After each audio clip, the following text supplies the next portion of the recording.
If you've ever been frustrated by your lack of flexibility, even though you keep stretching and stretching and stretching without any good results, well, I've got a few tips for you as to why this might be occurring. First of all, the number one thing that might be happening is as you stretch and increase that range of motion, if you then just kind of like let it go and continue on with your life and don't actually strengthen your body through that new range of motion, then over the next day, there's a good chance that your nervous system is going to recognize that you don't actually have the strength and motor coordination to protect your soft tissues, your muscles, ligaments, tendons, and the joint if you were to go into that range of motion. Let's say you're walking across some ice, and if you were stretching so you get a nice big split, but you actually don't have strength when you get wide open, then if you go ahead and slip on the ice, you're better off being really tight so you can't go that far. Otherwise, when you get way out there, you could end up tearing a hamstring, injuring your labrum in your hip. You could do a lot of different damage. So your body is actually protecting itself because it's like, okay, dude, you got this range of motion, but you don't have the strength to utilize it safely. All right, so that's reason number one. The next thing is, have you ever noticed that you might feel like you're stretching and trying really hard to get that new range of motion, but it just doesn't go anywhere?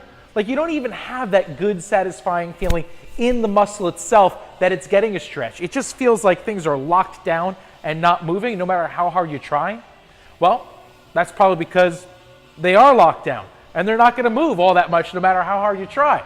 And that's usually a combination of the connective tissue like fascia as well as some joint immobility. So what does that mean? Fascia is essentially, if you've handled raw chicken and you kind of peel off the skin and there's all that slimy kind of webby, gooey stuff, that's fascia. It's basically, it covers all the joints and your muscles and ligaments and tendons. It wraps it to both keep things separate, but yet at the same time keep it together.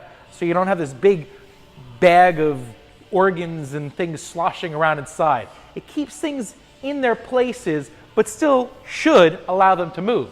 Now what happens is, if you have an injury or a scar tissue or took a bang, some of that fascia might have gotten stuck and adhered and it's not moving freely. No matter how much you try and stretch, it's not going to break up all that easily.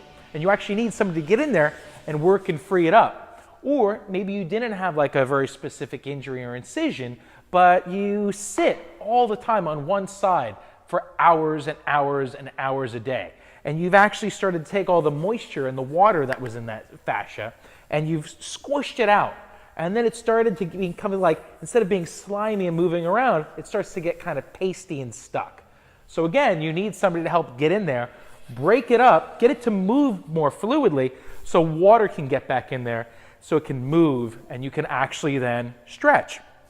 Now the next thing that could be going on is the joint itself. So if I wanted to stretch my calf, but I can't get a good stretch, it might be because the joint, my ankle joint, it's just jammed. The bones aren't moving all that well and there's not a good range of motion. So no matter how much I try, it's the bones that are getting stuck and not allowing me to lengthen the muscle as well as I could. For that, you can do a bunch of, there's some different self-mobilizations you can do yourself.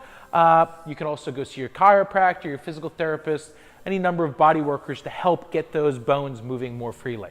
So those are my few tips about why you might not be getting what you want out of your stretching protocol.